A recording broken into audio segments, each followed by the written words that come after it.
Saudara-saudara, kita harus mengerti dan benar-benar menerima bahwa tidak ada bencana yang lebih besar selain ditolak oleh Allah. Kalau sampai seseorang tidak diperkenan hidup di hadapan Allah atau tidak diperkenan masuk di rumah Bapa, itu bencana terdahsyat di dalam kehidupan. Pada waktu itu orang baru sadar, saudara, menjadi orang miskin, menjadi orang yang tidak memiliki pendidikan tinggi, gagal dalam karir, gagal dalam studi, gagal berumah tangga, cacat fisik. Ternyata bukan masalah besar. Hari ini kita melihat atau memandang itu sebagai masalah besar. Tetapi ketika kita menyaksikan dan mengalami kekekalan, kita baru mengerti sepenuh-penuhnya bahwa terpisah dari hadirat Allah itu adalah hal yang paling dahsyat, mengerikan. Itulah yang dikatakan di dalam kitab Wahyu, saudaraku sekalian, sebagai kematian yang kedua. Kematian yang kedua ketika seseorang dibuang, saudara, ke dalam lautan api. Wahyu 20 ayat 14. Lalu maut dan kerajaan maut itu dilemparkanlah ke dalam lautan api. Itulah kematian yang kedua, lautan api. Dan setiap orang yang tidak ditemukan namanya tertulis di dalam kitab kehidupan itu dilemparkan ke dalam lautan api. Mestinya, saudara, kalau kita berpikir normal di mata Tuhan, kalau kita berpikir sehat, kalau kita berakhlak di mata Allah, kita fokus kepada hal ini lebih dari apapun.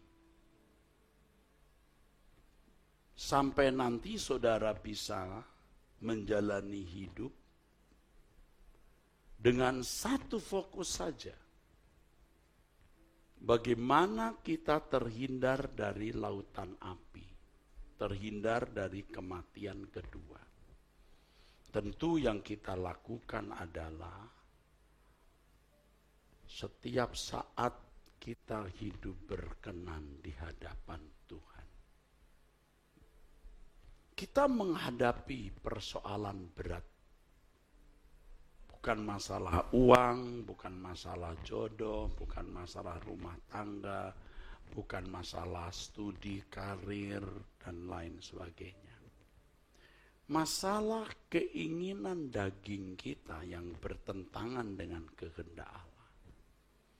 Keinginan-keinginan jiwa kita yang bertentangan dengan kehendak Allah.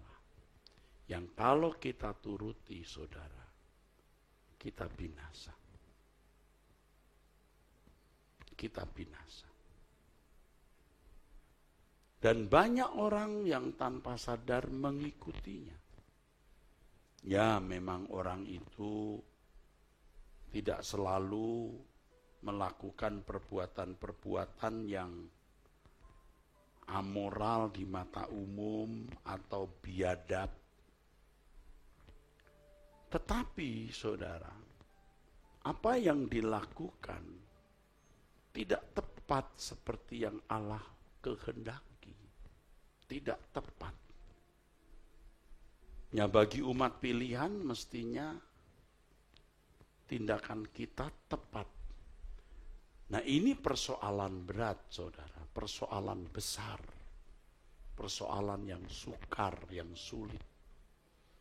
Kalau hanya bermoral baik, tidak menjadi manusia yang biadab, itu masih bisa. Jangankan orang Kristen, tidak hanya orang Kristen, orang non-Kristen pun juga bisa. Tetapi karena kita anak-anak Allah, kita harus memiliki tindakan yang tepat seperti keinginan Tuhan dalam segala hal. Jadi ini masalah yang tersukar. Tetapi inilah yang akan menguntungkan kita. Walaupun untuk itu kita harus menderita, ya, kita harus jujur, kita harus mematikan keinginan daging kita harus mengalah. Sakit memang. Tetapi itu menjadi mimpi indah waktu kita nanti di kekekalan, kita lihat hidup yang telah kita jalani, kita melihat itu mimpi indah. Tetapi kalau orang mengumbar nafsu, mengumbar keinginan, memuaskan diri, ya mungkin juga jadi orang kaya, terhormat. Tetapi kalau sampai terpisah dari Tuhan, dari Allah, kebahagiaan hidup di dunia ini menjadi mimpi buruk. Jadi mimpi buruk.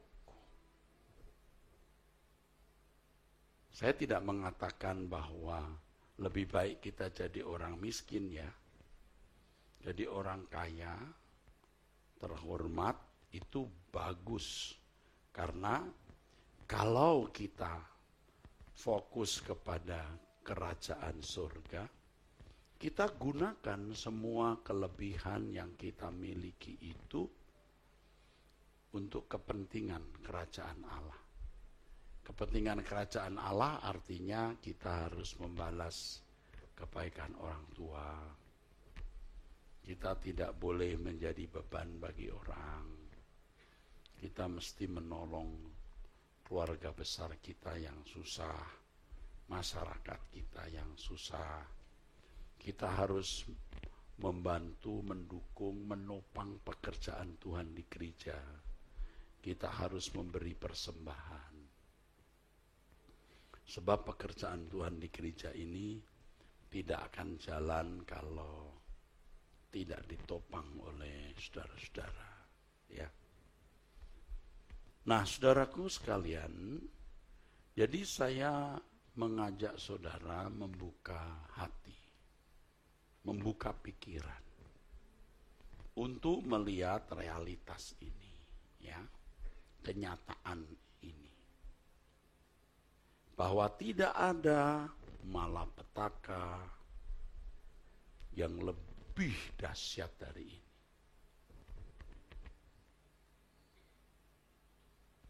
Kalau ada huru-hara, saudara lihat, saudara bisa gemetar ya. Gunung erupsi, gunung meletus, erupsi maksud saya, tsunami,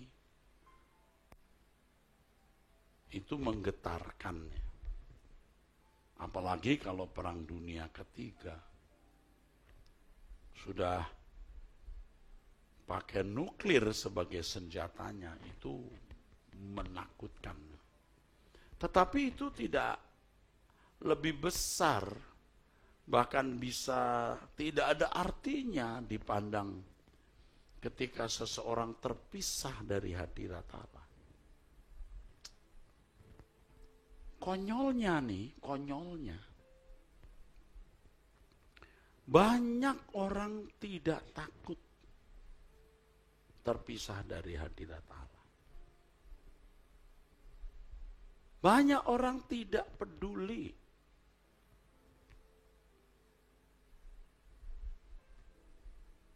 Dianggapnya bukan masalah besar. Dipandang kecil, diremehkan pada umumnya. Maka orang itu bisa demi uang tidak jujur, ya. Demi kemarahan dan kebencian menyakiti orang. Karena kesal, mulut ngomong apa saja.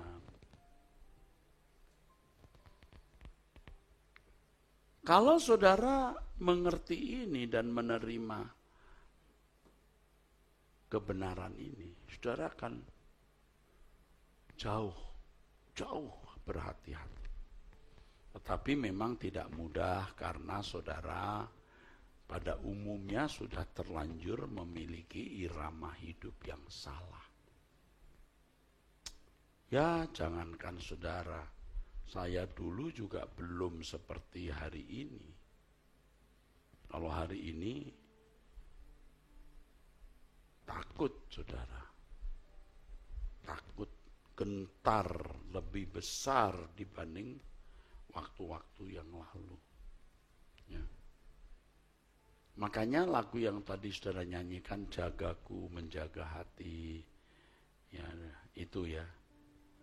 Itu maksudnya supaya saat ku berdiri di hadapan tahta pengadilan Tuhan, jangan sampai aku tidak tahan berdiri, artinya takut. Orang takut begitu, mau lari. Tidak usah diusir juga takut, gentar menghadapi kedahsyatan kesucian Allah. Tuhan itu sangat baik. Serusak apapun saudara, Tuhan mau ampuni. Setiap rahasia saudara tentu saya simpan, ya pasti saya simpan, istri saya pun juga tidak tahu. Ada jemaat Pak Apau telepon saya malam-malam. Saya jemaat Gajah Mada Pak, oh gitu. Susah, oh gitu. Kamu kerja apa? Maaf Pak, saya ini pelacur. Hah? Pelacur di mana? Pasti Anda nggak kenal dan tidak boleh kenal, itu rahasia ya. Saya tidak pernah ketemu, tapi namanya tahu, lalu saya beberapa kali ngomong sama dia yang akhirnya saya serahkan ke Bu Esther Natasa. Karena dia perempuan kan. Saya itu Pak, jualan diri di jalan Hayam Wuruk. Wah, dekat gereja dong. Percayalah ini rahasia ya. Kalau kamu hadir di sini, percayalah yang tahu hanya kau dan aku. Bu Esther pun hanya dengar suaramu, tidak kenal mukamu. Saya tanya juga, loh kamu berani benar. Kalau nanti ketemu orang jahat bagaimana? Enggak Pak, saya kan dilindungi tukang-tukang ojek. Tukang ojek itu pengawal-pengawalnya. Mungkin dibagi kali. Saya bilang ya udah, sekarang kamu mau usaha apa? Saya perlu gerobak Pak untuk jualan ini itu. Ya udah, berapa biayanya? Saya transfer.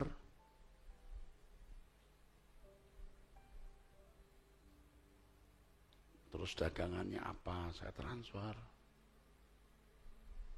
Pernah gerobaknya itu ditelepon lagi, SMS lagi. Pak, gerobak saya ambil satpol PP. Waduh, ya udah bikin gerobak lagi. Lalu kamu jangan taruh tempat itu. Ada Pak di depan rumah orang, tapi kita harus kontrak bayar. Ya udah. Saya cerita ini bukan supaya saya dipuji ya.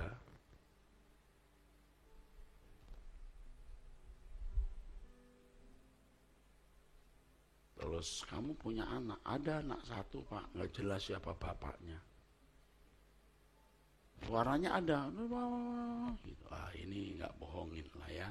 Saya tahulah kalau orang bohong, tidak kan saya ngomong terus setiap kali saya nanya kalau jawabannya mikir ini bohong, jawabannya cepat gitu. Wah ya memang begitu kenyataan. Saya berkata kalau kau minta ampun Tuhan lupakan dosa-dosa. Kamu ke rumah sakit dulu, periksa kamu kena penyakit, enggak. Ya, jangan nanti nulari anakmu lah kalau kena dia kena HIV apa gimana. Ya puji Tuhan tidak. Dilayani Bu Esther sih kemudian hari. Saya serahkan Bu Esther. Tuhan tuh melupakan. Manusia yang ingat-ingat. Belajar kan. Manusia yang mengingat-ingat. Kau belajar kan.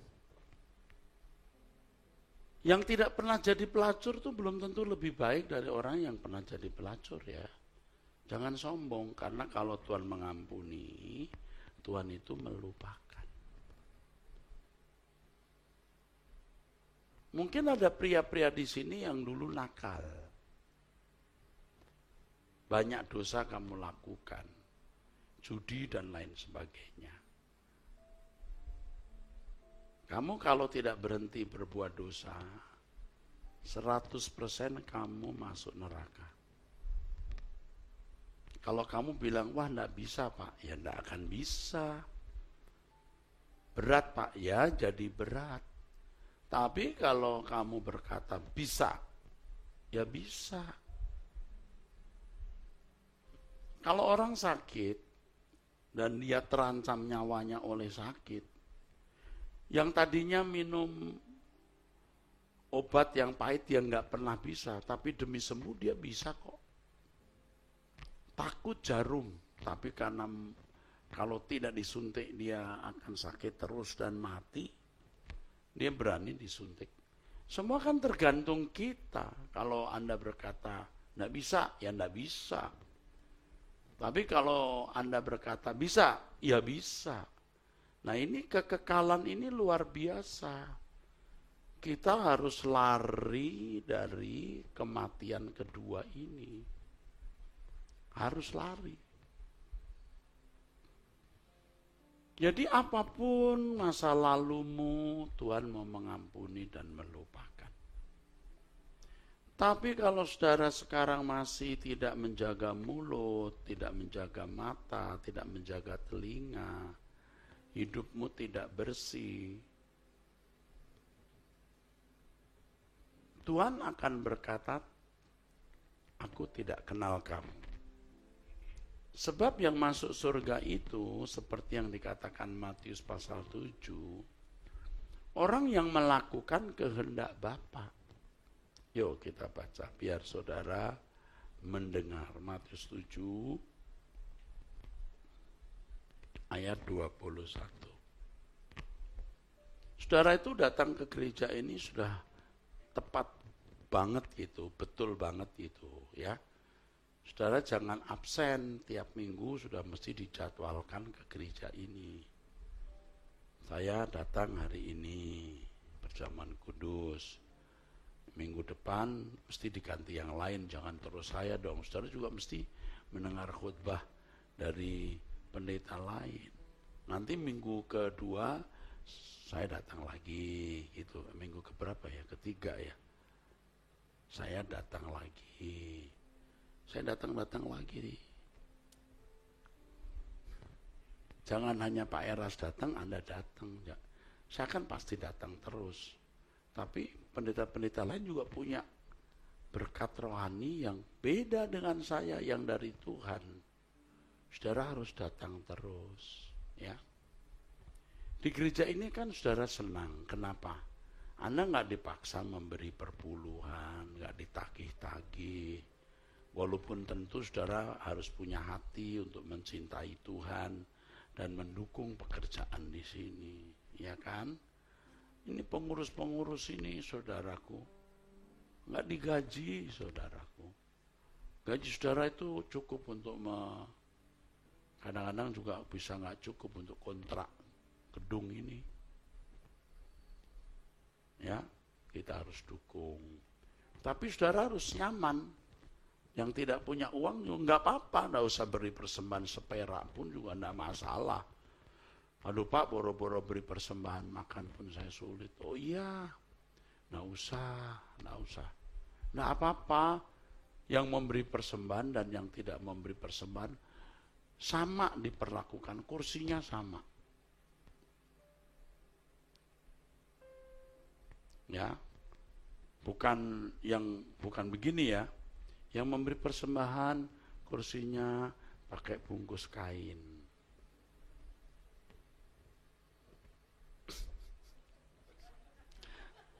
Yang tidak memberi persembahan kursinya nggak dibungkus. Nggak begitu, amin. Yang memberi persembahan disalami. Yang tidak memberi persembahan dicuekin, diemberi. Nggak ada di sini, nggak ada. Karena jiwa saudara lebih berharga. Uang saudara itu nggak ada artinya dibanding dengan nilai jiwa saudara. Amin. Saudara bisa datang saja, sudah kami syukur-syukur kepada Tuhan, udah ban-ban kamsia Tuhan. Tuhan udah kirim orang-orang ini untuk kita selamatkan.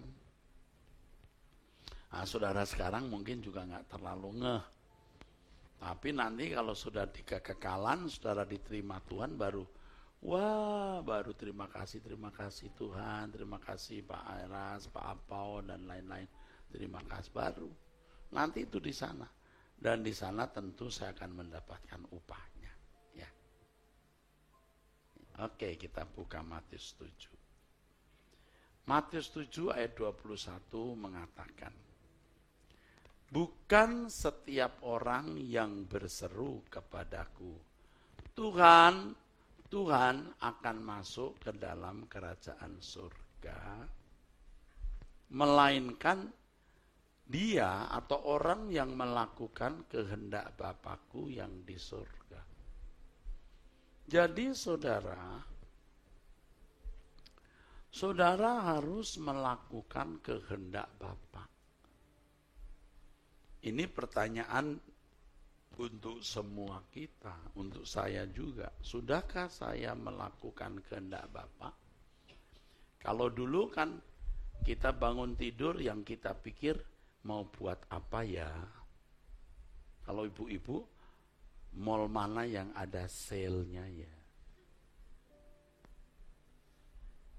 Hari ini mau masak apa ya? Bukan nggak boleh harus masak.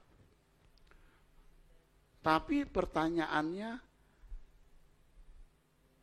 apa yang membuat Tuhan berkenan?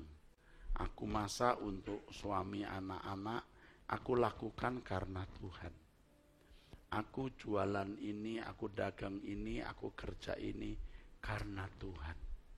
Nah, ini namanya melakukan kehendak Bapa.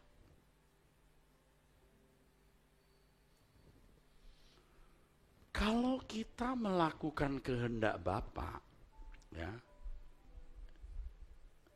itu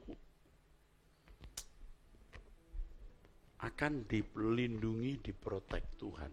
Oh, pencobaan pasti ada, tapi akhirnya pasti menang, pasti Tuhan tolong. Orang kan pada umumnya, aku mau kerja, aku mau bisnis, punya uang ini, rumahku bisa lebih besar, mobilku lebih bagus, aku bisa jalan-jalan ke luar negeri yang lebih jauh. Kalau dulu jalan-jalan paling ke Taman Mini, lebih jauh lagi ke Bogor, lebih jauh lagi ke Bandung, lebih jauh lagi ke Jogja, lebih jauh lagi ke Bali. Udah punya banyak duit ke Singapura, Bangkok, sampai kutub utara. Tuh, ada orang jalan-jalan ke kutub itu ada, Alaska. Saya juga tidak tahu apa indahnya, saya nggak tahu. Mungkin dia pengen lihat salju. Padahal kita di rumah bisa lihat salju. Buka freezer ada salju.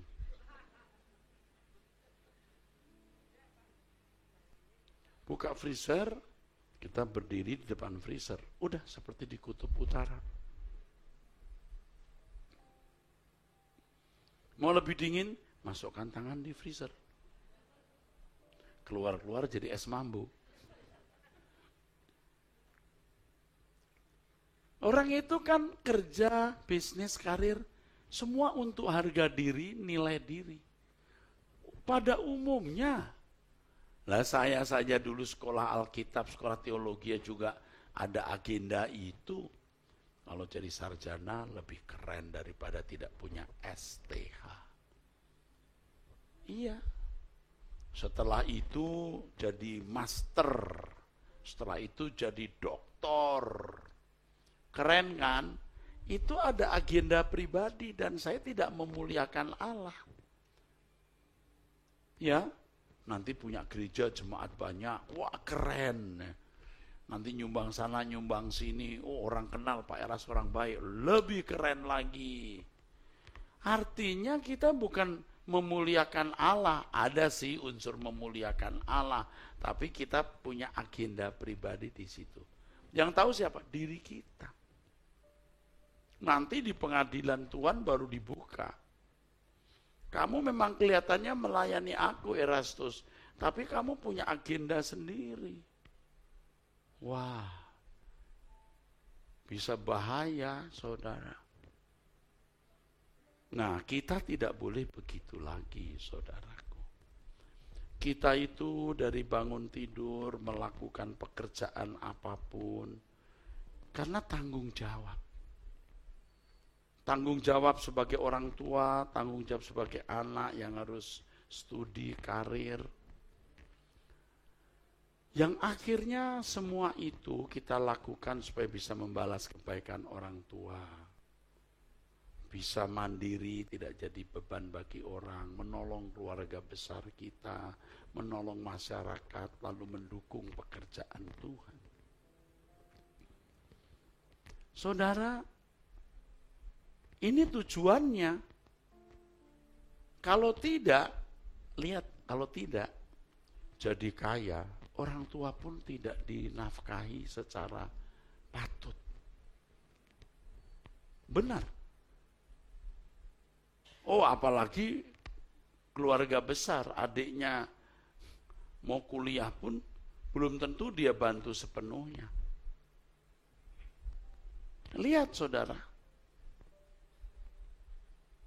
dari 5 anak mama papa, waduh yang kaya ini paling pelit. Paling pelit.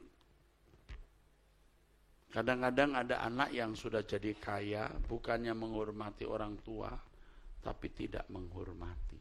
Tuh lihat yang begitu. Itu 100% ya, masuk neraka. Hari ini kelihatannya aman-aman saja. Saudara, menjadi jemaat Tuhan yang datang ke GSKI Gajah Mada, jangan begitu. Kalau dulu saudara berbuat begitu, sekarang jangan lagi.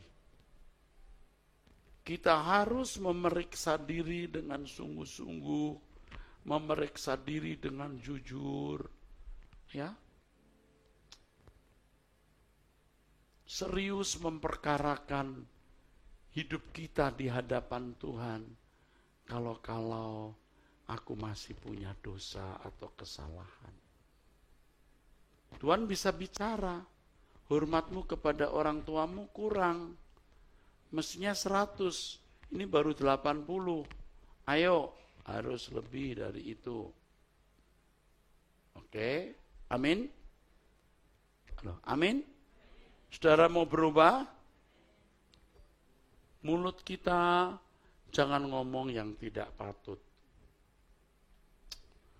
Tuhan beberapa bulan belakangan ini, beberapa kali bicara kepada saya waktu saya sedang berdoa.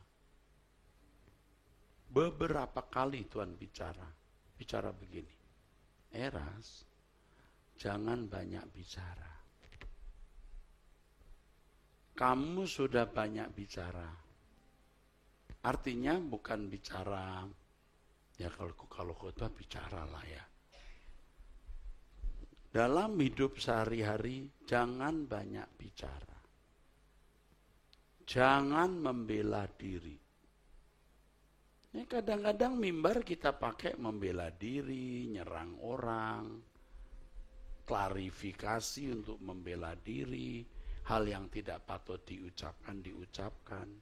Itu pulang dari khotbah itu, atau setelah khotbah, ada suara, jangan banyak bicara. Lah khotbah mesti banyak bicara lah Tuhan. Enggak, yang itu kamu enggak boleh ngomong. Aduh, salah nih. Besoknya salah lagi. Aduh, salah lagi. Minta ampun tentunya. Besoknya salah lagi. Ya minta ampun lagi. Tapi lambat laun tuh makin habis. Yang tidak perlu kita bicara, kita tidak bicara. Dan itu proses, saudaraku. Saya teruskan. Kalau kita benar-benar melakukan kehendak Bapa, jadi seperti yang dikatakan di dalam firman Tuhan, baik kamu makan atau minum atau melakukan segala sesuatu, lakukan itu untuk kemuliaan Allah, untuk kemuliaan Tuhan. Tuhan melindungi saudara. Saudara jangan khawatir. Saudara tidak perlu berteriak, tolong aku Tuhan. Tuhan tolong. Karena hidupmu menjadi pekerjaan Tuhan. Kehidupan orang-orang yang melakukan kehendak Bapa ini, itu hiburannya Tuhan. Mosok Pak. Malaikat-malaikat bisa memuji menyembah Tuhan. Oh amin. Malaikat di surga nggak ada pencobaan seperti kita. Tidak ada godaan-godaan.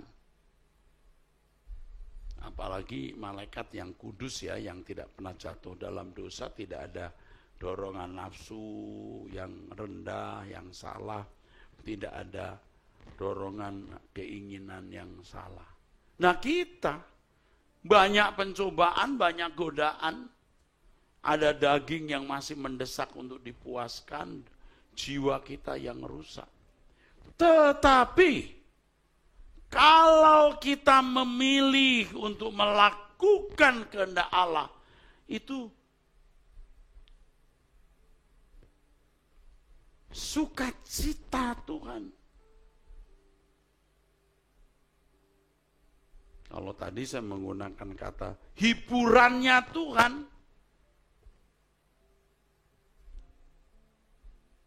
tidak ada yang lebih menyenangkan hati Tuhan dari kehidupan umat pilihan di tengah-tengah dunia yang gelap dan jahat ini, memilih untuk menyenangkan Dia.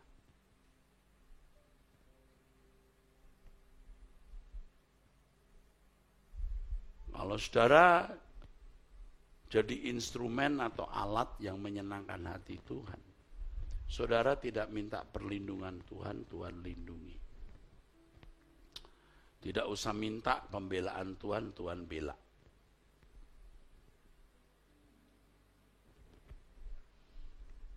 Anda disakiti orang, Anda jangan membela, jangan menyerang, Anda diam. Itu urusan Tuhan yang memiliki hidupmu. Karena kamu pekerjaannya.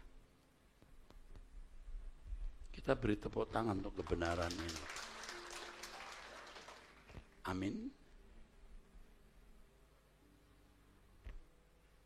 Luar biasa loh.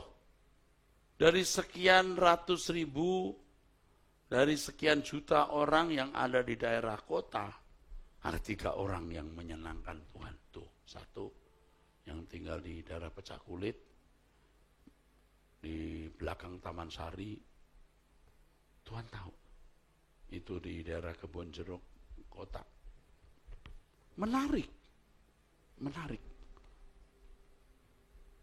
Tuhan Maha Hadir. Malaikat-malaikatnya pun diperintahkan menjagai saudara. Sampai anak cucu keturunanmu dan orang-orang yang kau kasih pun akan ikut terlindungi. Waduh, saya senang sekali.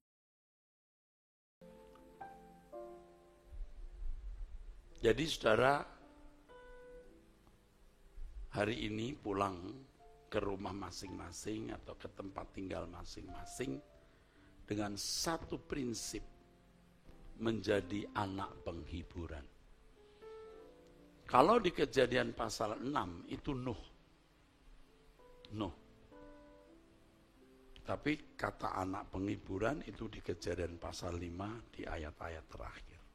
Anak penghiburan. Nggak apa-apa Bu, ya Jim kayaknya nggak punya pesona di mata manusia. Udah tua miskin lagi. Tapi di mata Tuhan you punya pesona. Jim punya pesona. Amin. Saudara, pegawai rendahan yang ditindas, direndahkan oleh atasan. Anda tidak bernilai di mata manusia, tapi di mata Allah Anda mempunyai pesona. Anda nggak ngomong, Bapak Ibu nggak bicara, diam saja. Nggak lama. Mudah-mudahan perang dunia beberapa tahun ke depan. Atau tahun ini. Ya kalau Tuhan suruh ya kita mau bilang mudah-mudahan, mau tidak terlaksana saja. Tapi kita pasti sudah menjadi anak-anak kesukaan Tuhan, anak penghiburan. Amin? Nah, itu dia. Makanya harus jadi anak kesukaan Tuhan, anak penghiburan. Amin, saudara? Lihat mata saya. Jangan nakal. Amin? Paham ucapan saya? Jangan nakal. Jadi anak kesukaan Allah, jadi penghiburan. Lawan dagingmu, kalahkan dagingmu, supaya kamu menjadi anak kesukaan Tuhan, jadi penghiburan. Amin. Sampai kapanpun kamu dibela Tuhan, kalau menjadi anak kesukaan Tuhan, dibela. Kadang-kadang ada masalah, kita sudah baik, sudah hidup benar, hidup suci, Tuhan seperti nggak bela. Kok jadi begini Tuhan? Tapi Tuhan menguji. Dia layak dipercayai walaupun tidak ada tanda-tanda kehadirannya, tidak ada tanda-tanda pembelaannya. Dia layak dipercaya dalam situasi seperti ini. Kalau situasinya serba kelihatannya Tuhan cepat-cepat nolong, Anda tidak teruji untuk mempercayai Allah. Jangan tidak jujur, untung sebentar, punya sebentar, habis lamanya. Biar miskin jujur, biar ditindas mengalah, Tuhan akan bela. Amin. Percaya? Oke. Kenapa pakai tongkat sekarang? Dulu nggak pakai tongkat. Jangan dipikir saya nggak hafal, saya hafal.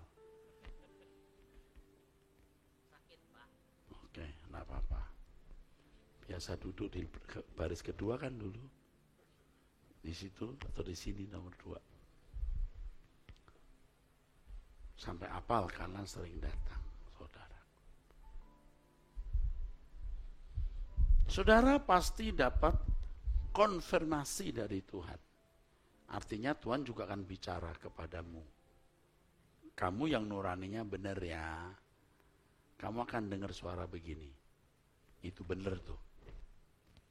Itu benar tuh. Betul nggak? Amin. Kalau khotbah saya benar, kamu orang benar, nuranimu benar, kamu akan dengar gini. Itu benar tuh. Tapi kalau tidak, nuranimu baik, kamu dengar khotbah yang nggak benar, kamu dengar gini. Enggak, itu nggak benar tuh. Betul nggak? Karena nuranimu tidak bisa ditipu. Ya, sekarang kita pokoknya udah biarin deh. Dianggap orang miskin, orang tidak ada nilainya, enggak apa-apa. Tapi kita mau berkenan. Terhindar dari malapetaka dahsyat. Hidup itu harus kita buat simple walaupun sulit. Simple tapi sulit. Kok begitu? Iya. Simpelnya itu adalah tujuan kita hanya berkenan di hadapan Allah. Simple. Sulitnya ya memang menjadi berkenan itu sulit. Amin.